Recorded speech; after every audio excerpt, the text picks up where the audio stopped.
All right, we're going to do a live stream here. I'm going to wait up just a few seconds to get some more viewers online, and we're going to get started here in a second.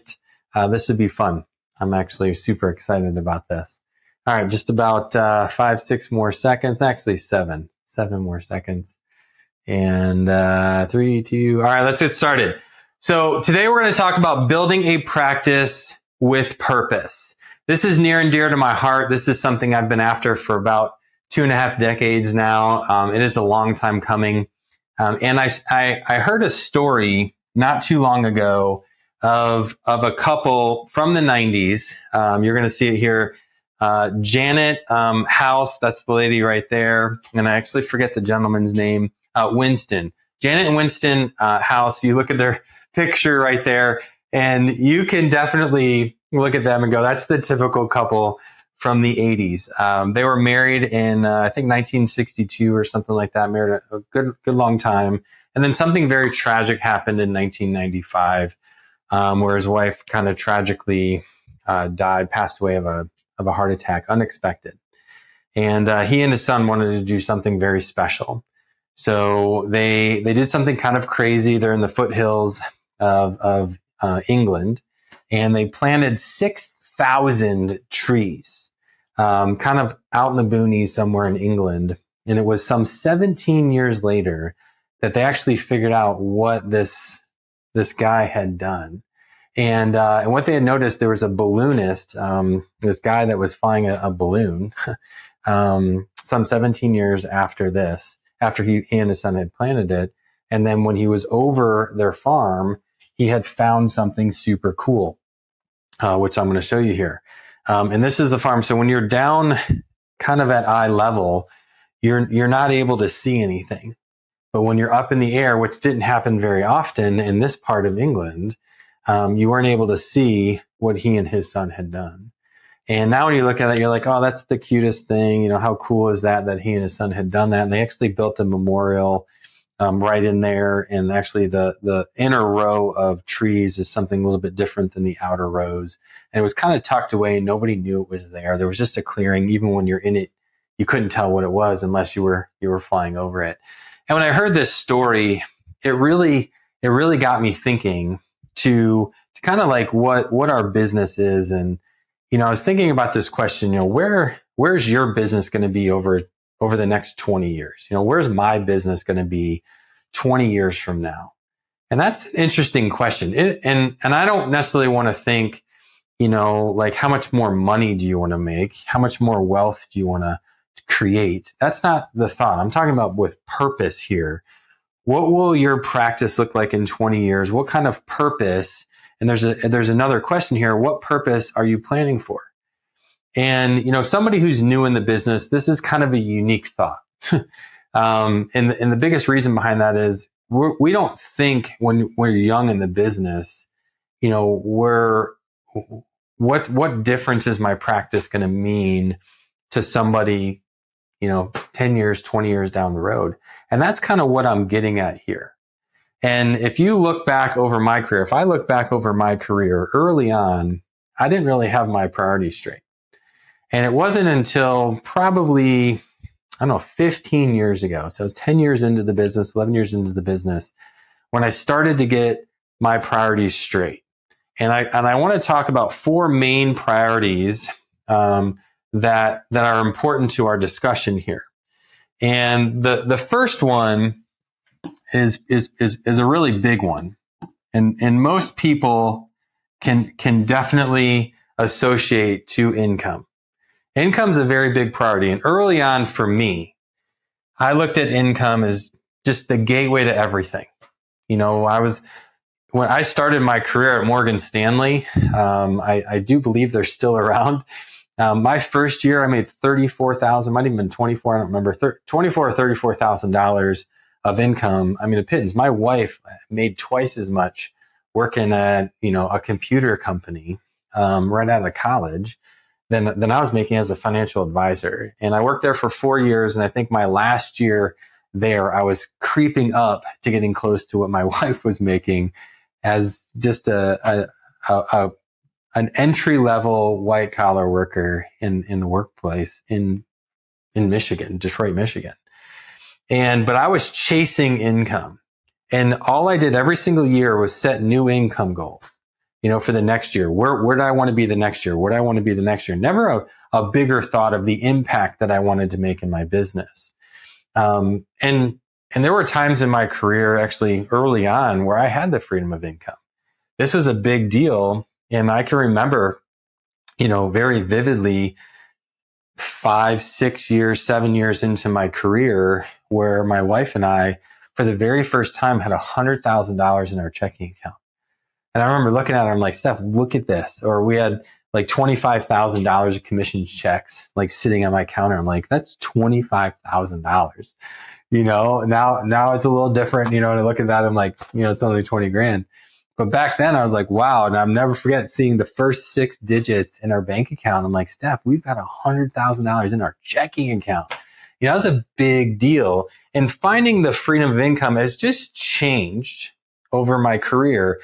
And it's changed my perspective. Early on was the fight to get this income, this perspective of income, which now I'm talking about the freedom of income. It's having enough income coming in every single year. We don't have to worry about income. And there's a freedom of income personally, and then there's the freedom of income for your business. Like, am I making enough in my business to support my family? And is my business making enough to support itself, including paying me and everybody else that we're employing? And that's a big freedom of income. The next priority that I had to work on is what we're going to call the freedom of time. And for me personally, this freedom of time is much more important to me than the freedom of income. So I've been here in Charlotte for about 11 years. And I'll never forget, just before we moved from Michigan to Charlotte, I had the freedom of income. And my family, we made a lot of money back then, and I was happy. But my issue is I didn't have a whole lot of time. I wasn't the owner of the firm. I was a very small minority owner of this, somewhat similar size firm, or it was a little bit smaller than we are now. And I was just the little guy on the totem pole. And even though there's only 2 of us owners, but it was really, the guy who owned the firm, and then there was me, and then we had a bunch of staff, and 17 staff, but it was just us 2, but he controlled everything. And if he said, you need to go do this, you got to do this seminar, you need to do whatever, I had to. And I can tell you that back then, 10 years, over a decade ago, I did hundreds of seminars. We averaged 2 to 3 seminars a week for years. And I did thousands of appointments. And I know there's advisors out there that are shaking their head that have been in this business for a long time. They're going, yeah, I've been there, I am there. Now I'm doing online seminars, or I'm doing tons of online leads, and I'm spending so much of my time. And I had the freedom of income a decade ago, 15 years ago, but I had no freedom of time. So I had all this money, but I had no time to enjoy it. And I had little kids, and they had soccer games and basketball games, and sometimes I had to miss it. So my wife and I made this big decision, like, hey, are we going to live in this life and me sacrifice my time to chase the almighty dollar, or are we going to make a difference? And we decided through a very long series of events that we were going to make a change, and I was going to own my time. So I resigned. I sacrificed my freedom of income, and I left the firm we were at to start my own. I moved 700 miles away, and I had no freedom of income, but I had all the freedom of time in the world. And I did something when I left. I meant to have this over here. I forgot. And when I resigned, the day I resigned, I went to the store, and I bought something very meaningful for me. And I'll show you what that is. It's a Boss watch. I don't know if you can see it there on the camera. I'm still in focus. I'll get out of the way. So there's this Boss watch, and you can see in there, it says the word Boss. And I was with my father-in-law when I did it. I literally left the office with my box in hand, and we went to the store, and I bought that exact watch 11 and a half years ago. And he looks at it. I was putting it on my wrist, and he goes, "Oh, you're the boss." And I was like, close, but a little shallow. I said, really, what is I'm the boss of my time. And never again is somebody going to tell me what I can do, how I can spend my time. I now own one of the most valuable assets that I have in my life, which is my time. And that's why I boxed this in here, because that's one of my number one priorities is my time. So I sacrificed income to gain my time. And then there's another priority that's really, really important. And it's the freedom of choice. Choice is another big one. I more or less did not have the freedom of choice. I couldn't choose when to go to work, when to leave, how many appointments to do. I couldn't even at times decide what clients I wanted to keep and which ones I wanted to give up or pass away or fire. And at that point in my life, because my name wasn't on the wall or because I couldn't make those decisions, I had to say, hey, can I do this or can I do that? I did not have the freedom of choice. And when I decided to walk away years ago, I inherently got my freedom of time, didn't have a whole lot of income to start. I had a lot of choice, but I didn't have any, there was no clients to decide who to keep, who, whatever, but I could decide how many seminars I was going to do. I could decide, if I got a client in the front door, if I wanted to work with them or not. And I got a taste of this in Michigan when I was working there, when I had this huge client come in worth about $10 million, but I just got this bad feeling about him. And I was like, I went to the owner of the firm and I was like, hey, here's the details on this guy. I think he wants to do business with him, but I don't like him. And I don't want to work with him. He scares me, actually. He was a patent attorney and I woke up in a sweaty mess the night before he came in to sign. And I'm like, I'm not working with this guy. And I told the owner of the firm and I was like, if you want him, you take him. He's yours. I'm out. And that was the first time. And I was very adamant, like, you can let me go. I'm not working with this guy. I just don't feel right. And whatever happened in that situation happened, but I didn't work with the guy. And I felt good. And from that point on, I'm like, man, I kind of like this, where I can decide who I want to work with and who not. And then there's one other priority, which I'm calling these freedoms. These are freedom of income, freedom of time, freedom of choice. But in order to chase your freedoms, you have to understand your own priorities. And the last one here is purpose. And as a financial advisor, this one is really why I'm putting this Facebook Live together. Because this is probably the most elusive, the hardest one to figure out when it comes to your freedom of purpose. Like, why are you here? Why were you made? Why did you start your business? Why are you a financial advisor? What's your purpose? And for me, I went to school to become a pastor. Like I went to Liberty University with the passion in my heart to be a pastor, to work with kids and or a congregation. And I majored in psychologies and biblical studies. And here I am, over 2.5 decades as a financial advisor. And I can tell you without a shadow of a doubt, I've been called to be a financial advisor. And early on in my career, I couldn't even utter those words out of my mouth. I felt like I was hollow. Like, here, my heart is over there and God has me here. Why? And I was like almost resentful. And it wasn't until like 6-7 years into my career where I'm like, God actually called me to be a financial advisor.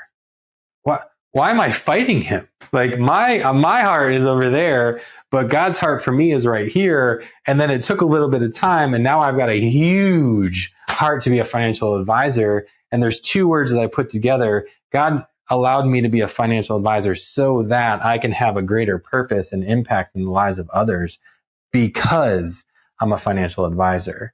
I'm a financial advisor so that I can do ministry, so that I can have a greater impact, so that I can affect people's lives. There are so many so that's after why God wanted me to be a financial advisor. This is a huge one. Time for me and purpose for me are gigantic. Now, you might have a different one. You just might be all over the freedom of income. You might be over the freedom of choice. I had one of my clients just yesterday text me, took our assessment, and he's like, freedom of choice at all, like, that's the foundation. He's like, nothing matters more than choice, because he's retired. And I'm like, right on. Like, I don't agree. I don't share the same value, but you know what? We're all different. And his priority is something different than mine. And I love that he got into this so much, and he's like, I need my freedom of choice. Nothing else matters. He did bring up purpose a little bit, but the freedom of choice was very, very big in his life. So why am I telling you all of this? Like we started this whole conversation, this whole live, based on the fact of, let me pull that back up here, on, what are you planning for? And I'm going to go back to this original slide. Are you building a practice with purpose? Are you empowering advisors like you to lead with mission and meaning? What we do is so awesome. We have a blessing and a privilege of being financial advisors to impact the lives of so many people we get to serve, and some people we don't. Some we get to point in the right direction and never work with us, and some are with us for decades and decades. I've got clients that have been with me for over 20 years. I've only been in the business for 25, 26, which is crazy. We are so blessed. So my journey was over those 4 freedoms: income, time, choice, and purpose.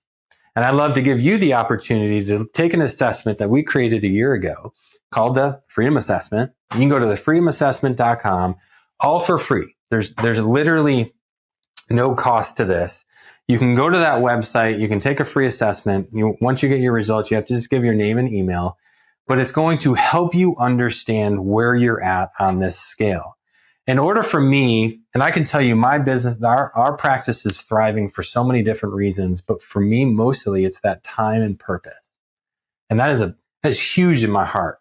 And that's meaningful to me, but yours might be completely different.